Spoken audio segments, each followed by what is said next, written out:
Hi everyone. तो stock चर्चा में आप सबका स्वागत है। तो आज हम एक ऐसी कंपनी के बारे में बात करेंगे जिसका मार्केट कैप सिर्फ और सिर्फ 2,500 करोड़ का है और वो हाल ही में स्टॉक मार्केट में लिस्ट हुई है।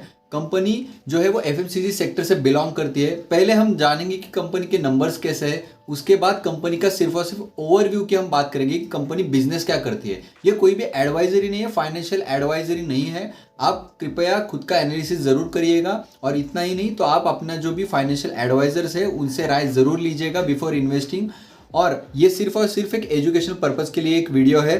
तो हम लोग यहाँ इस चैनल पे कंपनी जो न्यू कंपनी आती है, लिस्ट होती है, जो कि small cap, micro cap, nano cap होंगी, इसके बारे में हम लोग यहाँ पे चर्चा करते हैं। और कंपनी जो होती है स्मॉल कैप, नैनो कैप वाली, माइक्रो कैप वाली, तो ये 95% चांसेस आर देयर कि वो कंपनी फेल हो जाएंगी। तो ये बहुत ही ज़्यादा रिस्की है, लेकिन हम आउट ऑफ क्यूरियोसिटी कि कंपनी बिजनेस क्या करती है, कंपनी का विजन क्या है, और थोड़ा स्टडी पर्पस एनालिसिस के लिए सिर्फ और सिर्फ ओवरव्यू हम लोग इसके बारे में यहाँ पे जानेंगे।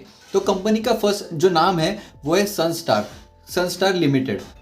तो हम लोग अभी स्क्रीनर पे हैं और जैसे कि आप यहाँ पे देख पा रहे हैं कि कंपनी का मार्केट कैप सिर्फ और सिर्फ 2,500 करोड़ का है। कंपनी का जो करंट मार्केट प्राइस है, शेयर प्राइस है, वो सिर्फ और सिर्फ 133 रुपीज़ का है। कंपनी का जो फेस वैल्यू है वो 2 रुपीज़ है। आरओसी और आरओई की बात करें तो आरओसी 48.5, आरओई जो है वो 53% है। कंपनी के पास जो प्रमोटर्स की होल्डिंग जो है वो 70% के अराउंड है। कंपनी के ऊपर लोन है जो कि स्मॉल कैप के हिसाब से कंपनी पे ज़्यादा लोन है, जो कि 81 करोड़ है, लेकिन कंपनी के पास रिजर्व्स भी उतने हैं जो कि 96.5 करोड़ है। और जो कंपनी का डेट टू इक्विटी है वो 0.65 है। अब हम थोड़ा सा कंपनी के बारे में जो नंबर्स है उसके बारे में थोड़ा सा और जानकारी लेंगे।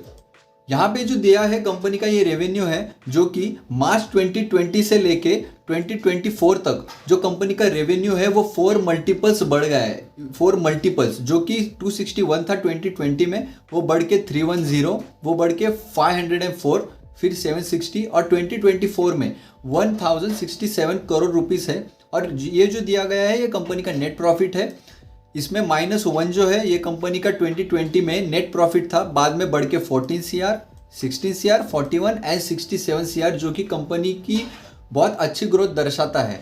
और यहीं पे यहाँ पे परसेंटेज में दिया गया है कंपनी का जो सेल्स ग्रोथ है वो 51% है लास्ट 3 ईयर्स में, और जो कंपाउंडिंग जो प्रॉफिट ग्रोथ है वो 70% है लास्ट 3 ईयर्स में, जो कि बहुत ही एक्स्ट्रा ऑर्डिनरी है।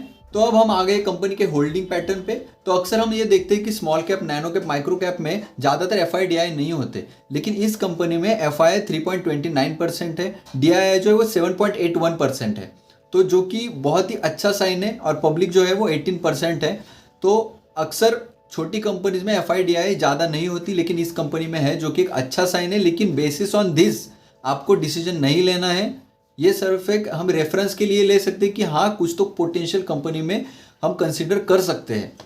अब हम कंपनी के जो बिजनेस है उस पे आते हैं, थोड़ा सा बिजनेस की जानकारी लेते हैं कि कंपनी करती क्या है। तो ये जो स्क्रीनशॉट आप देख रहे हैं, तो ये जो स्लाइड है ये कंपनी के वेबसाइट से ली गई स्लाइड है। और कंपनी के जो प्रोडक्ट्स है वो मेन 3 सेगमेंट में है। 1 इज फूड, सेकंड जो है वो इंडस्ट्रियल इंग्रेडिएंट्स आता है, और थर्ड जो है वो एनिमल जो फूड में जो इंग्रेडिएंट्स, इंटरमीडिएट्स यूज़ किए जाते हैं, उसमें से इनका बिजनेस जो रेवेन्यू आता है वो वहाँ से आता है। तो जैसे कि आप यहाँ पे देख पा रहे हैं कि नेटिव में स्टार्च, लिक्विड ग्लूकोज, एडेसिव्स, और ये जो प्रोडक्ट्स है ये सब कंपनी बनाती है, मैन्युफैक्चरर है। और इसी के साथ साथ और ये प्रोडक्ट जो है इसमें जो मेन प्रोडक्ट्स है और को प्रोडक्ट्स है ये टोटल लिस्ट इंक्लूडेड है, जैसे कॉर्न फाइबर हो गया, कॉर्न जम्स हो गया, मॉडिफाइड स्टार्च हो गया, मेज स्टार्च हो गया, ये सब प्रोडक्ट जो है ये कंपनी बनाती है। अब इसका एप्लीकेशन भी हम लोग देखेंगे। तो कंपनी का जो हमें पॉइंट कंसीडर करना चाहिए वो ये है कि company 5th largest manufacturer of मेज बेस्ड स्पेशलिटी, मेज यानी कि जो कॉर्न होता है उसके रिलेटेड जो प्रोडक्ट्स होते हैं, स्पेशलिटी प्रोडक्ट्स।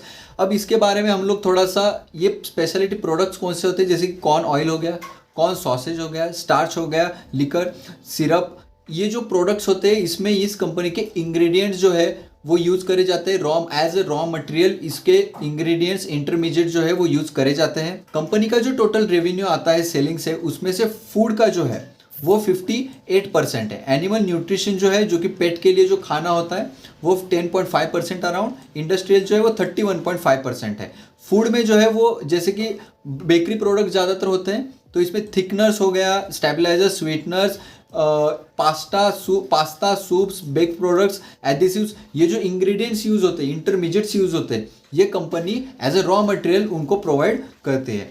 अब एनिमल न्यूट्रिशन जो भी होता है, फूड का जो पेट का जो फूड होता है उसमें जो इंग्रेडिएंट्स यूज होते हैं, जो इंटरमीडिएट्स यूज होते हैं, इसमें भी ये कंपनी का सेल्स होता है। कंट्रीब्यूशन यहाँ से 10.5% है। इंडस्ट्रियल में अगर हम बात करें तो जो सप्लीमेंट्स होते हैं, कोटिंग एजेंट्स होते हैं, बाइंडर्स होते हैं, स्मूथिंग फ्लैटरिंग एजेंट्स जो होते हैं, ये कंपनी सेल्स जनरेट करती है इंडस्ट्रियल प्रोडक्ट से। ये कंपनी रॉ मटेरियल इस रिगार्डिंग बनाती है। कंपनी का जो ब्रेकडाउन है उसके बारे में हम लोग बात करेंगे। तो 2024 में कंपनी का डोमेस्टिक 64 और जो इंटरनेशनल बिजनेस है वो 35%, जो कि 2023 में 70-30 था, 2022 में 96 3.65 एक्सपोर्ट ऐसा था। इसका मतलब कि कंपनी का एक्सपोर्ट जो है वो कंटिन्यूस बढ़ता जा रहा है, जो कि अच्छी बात है कि कंपनी आउट ऑफ इंडिया भी एक्सपोर्ट कर रही है, वहाँ से भी बिजनेस आ रहा है।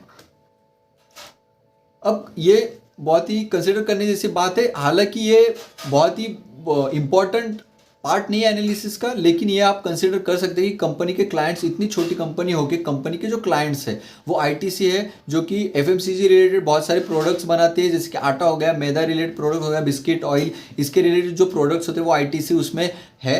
तो वहाँ ये कंपनी उसको भी रॉ मटेरियल प्रोवाइड करती है। AB Mauri, Capital Foods, Hindustan Unilever, Godrej Agrovet, Zydus Wellness. और कंपनी की कंसिडर करने वाली बात ऐसी है कि पिछले 3 फिजिकल ईयर से 96 कस्टमर्स जो है वो रिपीटिंग कस्टमर्स हैं, तो एक बहुत ही बढ़िया बात है। तो इसके बेसिस पे ये जो है वो बहुत ही ओवरव्यू था कंपनी का, बेसिक एनालिसिस था। आप खुद भी एनालिसिस कीजिए, ये कोई भी एडवाइजरी नहीं थी, एजुकेशनल पर्पस से वीडियो बनाया गया है और मुझे ये कंपनी ठीक लगी। और इसके बारे में अगर आपको कोई और जानकारी है, आपका कुछ रिव्यू है, तो आप ज़रूर कमेंट करिएगा। Thank you.